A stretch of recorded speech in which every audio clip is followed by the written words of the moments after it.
MCTV Training Class. Lecture 4. Motion Control PWM Command. What command formats can bring the best performance of servo motors and control systems?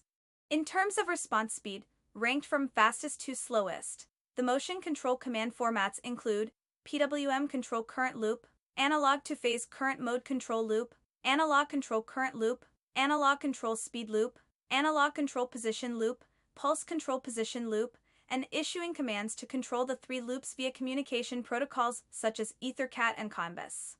PWM signal control current loop is a very core technology in the fields of motor drive and power management.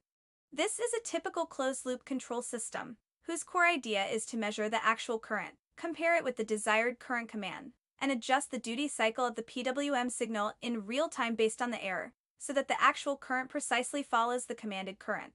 The entire system can be divided into several key parts, and its core structure is shown in the following figure. 1. Detailed explanation of system component. Controlled object and actuator load, usually one-phase winding of a motor inductance and resistance or other inductive load. Power drive circuit, usually an H-bridge, full bridge, or half-bridge circuit. It receives PWM signals from the MCU and converts them into high-power voltage applied to the load. Actuation principle. The PWM signal controls the conduction and cutoff of the switching device, such as a MOSFET, to rapidly switch the DC bus voltage V-bus onto the load at a very high frequency, typically 10 kHz 100 kHz. The duty cycle D determines the average voltage across the load VAVG is equal to dV-bus. According to Ohm's law and the characteristics of inductance V is equal to LdDd, this average voltage directly determines the slope of the current's rise and fall, thus controlling the magnitude of the average current. B feedback element. This is the basis of closed-loop control. In order to control the current, we must first measure it. Current sampling, typically done in the following two ways. Shunt resistor, a very low resistance usually in the milliohm range. High-precision resistor is connected in series with the current loop. The voltage across the resistor is measured, and the current is calculated using Ohm's law. I is equal to V shunt R shunt. This method is low-cost, high-precision, and very commonly used. Current sensor, such as Hall effect sensors. They are contactless, have good isolation, and low loss, but are relatively higher in cost. Signal conditioning. The sampled signals are usually weak, especially the signals across the shunt resistor, or contain high-frequency switching noise. They need to be amplified and filtered. Low-pass filtering to eliminate PWM switching noise using operational amplifiers before they can be accurately read by the MCU's ADC analog-to-digital converter. See controller brain. This is usually implemented by software algorithms within a microcontroller MCU or digital signal processor DSP. Error calculator comparator reads the target current command IRF and the actual current value fed back IFB. Calculating the error value, E is equal to IRF IFB. Controller algorithms such as PID controller. This is the core of the entire current loop. It calculates based on the error value E and generates a control signal UCont. The most commonly used algorithm is PID proportional integral derivative control, proportional P proportional to the current error, providing a quick response. If the P value is too high, it can lead to oscillations and overshoots. Integral I, proportional to the integral of the error over a past period, used to eliminate steady-state errors, static errors, enabling the system to ultimately reach the target value accurately. Derivative D, proportional to the rate of change of the error, providing predictability, which can suppress overshoot and increase system stability. Controller output. UCont is equal to KPE plus KIE dt plus KDD dTd. PWM modulator. The controller output UCont is still an analog or digital quantity, which needs to be converted to a PWM duty cycle function. Converts the control signal output from the controller UCont to the corresponding PWM duty cycle process. The MCU usually has dedicated PWM generator hardware internally. The software compares UCont with a carrier wave, usually a triangular or sawtooth wave. The larger the value of UCont, the greater the PWM duty cycle output after comparison. This process is called modulation. 2. Workflow closed-loop negative feedback. 1. Set goals. The system specifies a target current value IRF. 2. Sample feedback. current sampling circuit measures the actual current IFB in the load in real time. 3. Calculate error. The controller calculates the error E is equal to IREF IFB.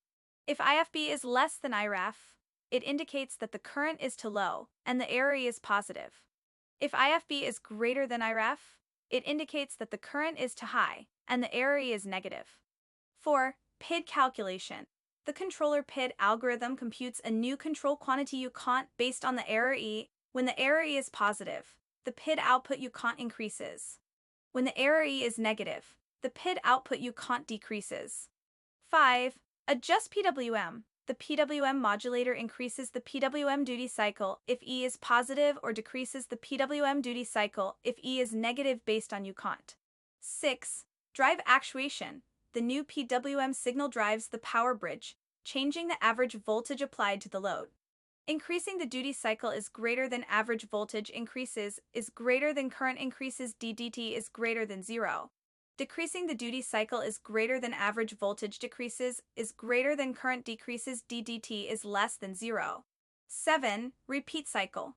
This process is continuously repeated at a very high frequency consistent with the control loop frequency, usually in tens of kHz, dynamically and rapidly bringing the actual current IFB closer to the target current IREF, ultimately achieving precise current control.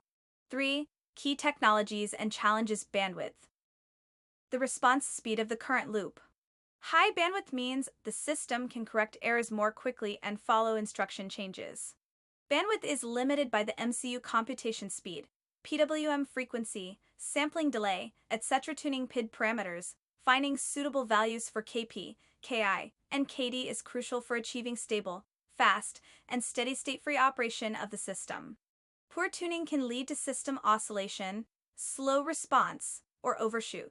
Common methods include manual tuning and the Ziegler-Nichols method, anti-aliasing filtering. After current sampling, low-pass filtering must be performed to eliminate high-frequency noise generated by the PWM switching frequency, preventing it from aliasing into the control signal.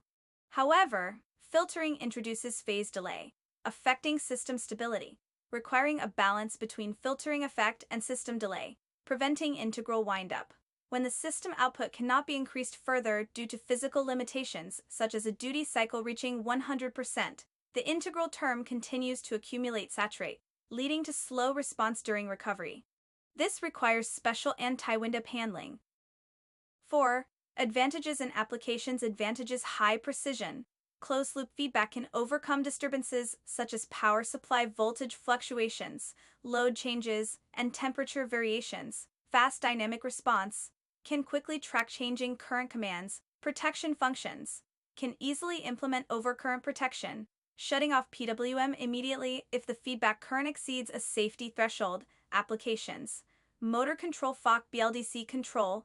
This is the classic application. The core of FOC field-oriented control relies on current loops ID and IQ to control torque and magnetic field, switching power supplies DC-DC converters. Achieve more stable voltage output and faster dynamic response through current loops known as current mode control. Battery charging discharging.